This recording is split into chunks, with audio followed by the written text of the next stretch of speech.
विविध अभ्यासक्रमातील अनुसूचित जाती, विमुक्त जाती, भटक्या जमातीमधील विद्यार्थ्यांनी प्रवेशाकरिता जात वैधता प्रमाणपत्राकरिता अर्ज सादर केले आहेत, परंतु त्यांचे प्रस्ताव रखडले असून त्यांना जात वैधता प्रमाणपत्र सादर करण्यासाठी मुदतवाढ देण्याची मागणी भीमशक्ती संघटनेचे अध्यक्ष पंकज मेश्राम यांनी मुख्यमंत्री एकनाथ शिंदे यांच्याकडे पत्राद्वारे केली।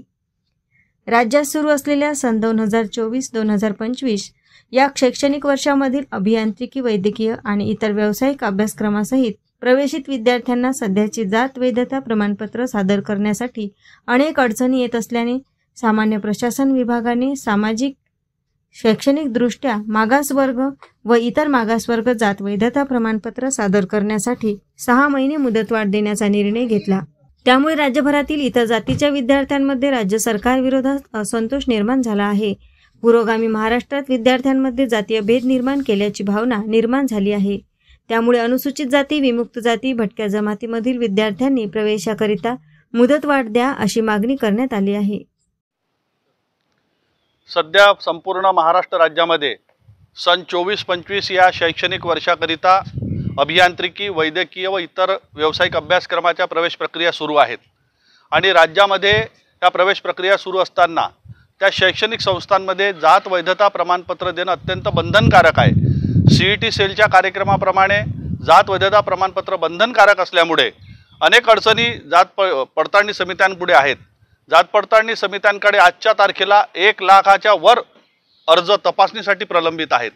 अनेक जात पडताळणी समित्यांमध्ये समित्यांच्या अध्यक्षांची पदं रिक्त आहेत, DYSPची पदं रिक्त आहेत, संशोधन अधिकाऱ्यांची पदं रिक्त आहेत। या अडचणी पाहता राज्य शासनाने सर्व जात पडताळणी समित्यांना सर्व मागासवर्गीय विद्यार्थ्यांना त्यांचे प्रवेश सुरळीत व्हावे म्हणून मुदतवाढ देणं गरजेचं असताना राज्य शासनाने फक्त SCBC व इतर मागासवर्गीय विद्यार्थ्यांना 6 महिन्याची मुदतवाढ दिलेली आहे आणि त्यामुळे राज्यातील मागासवर्गीय, अनुसूचित जातीचे, विमुक्त भटक्या जमातीचे व SBC विद्यार्थ्यांमध्ये प्रचंड असंतोष निर्माण झाला आहे आणि त्यांच्या मनामध्ये ही भावना निर्माण झाली आहे की जातीमध्ये भेद निर्माण करण्याचा प्रयत्न या राज्य शासनाने केलेला आहे। एकीकडे सामाजिक न्याय विभागाच्या निधीमधून राज्यात अनेक प्रकारच्या योजना जाहीर केल्या जातात आणि दुसरीकडे सामाजिक न्याय विभागाच्या योजनेमध्ये विद्यार्थ्यांच्या शिक्षणामध्ये अडचण कशी निर्माण होईल हा प्रयत्न राज्य शासनाच्या वतीने झाल्याचं दिसते। डॉक्टर बाबासाहेब आंबेडकर संशोधन व प्रशिक्षण संस्थेच्या वतीने जी बार्टी नावाने संस्था कार्यरत आहे ती अनुसूचित जातीच्या विकासाकरिता कार्य करणारी संस्था म्हणून अभिप्रेत आहे। त्यांनी सुद्धा पत्र काढून फक्त SCBC व OBCच्याच विद्यार्थ्यांना 6 महिन्याची मुदतवाढ दिली।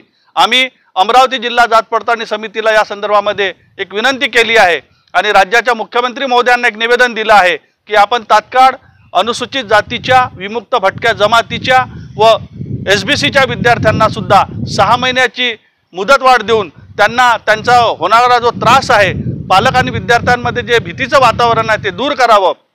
कारण जात वैधता प्रमाणपत्र जर ते देऊ शकले नाही तर त्यांचे लाखो विद्यार्थ्यांचे राज्यातले प्रवेशाचे अर्ज हे रद्द होतील अशी त्यांच्या मनामध्ये भीती आहे। म्हणून आम्ही भीमशक्ती या सामाजिक संघटनेच्या वतीने राज्य शासनाला विनंती केली आहे की त्यांनी तात्काळ अनुसूचित जातीच्या, विमुक्त जाती व भटक्या जमाती या प्रवर्गातील सर्वच विद्यार्थ्यांना 6 महिन्याची मुदतवाढ द्यावी। AS न्यूज महाराष्ट्रकरिता अमरावती येथून रुपालीसह अनिल साखरकर।